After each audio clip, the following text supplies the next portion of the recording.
আসসালামু আলাইকুম। আমি চিকিৎসক Golam Mostafizur Rahman, local medical assistant. YouTube channel হেলবিডি এর পক্ষ থেকে এবং Facebook page MD Golam Mostafizur রহমানের পক্ষ থেকে যারা আমার ভিডিও দেখছেন প্রত্যেককে জানাই প্রাণ নিংড়ানো অভিনন্দন ও শুভেচ্ছা। আজকের আলোচনাটাই আমি করব ট্রাচিকার্ডিয়া অথবা প্যারক্সিসমল। এটা একটা হার্টের রোগ। এতে হার্টের গতি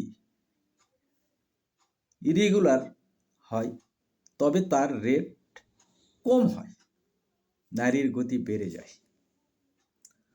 অবশ্যই এটুকু দেখে আপনারা একজন ভালো কার্ডিয়াক স্পেশালিস্টের কাছে যাবেন। হার্টের রোগ ভালো না, উনি দেখে পরীক্ষা নিরীক্ষার মাধ্যমে আপনাকে চিকিৎসা দেবে।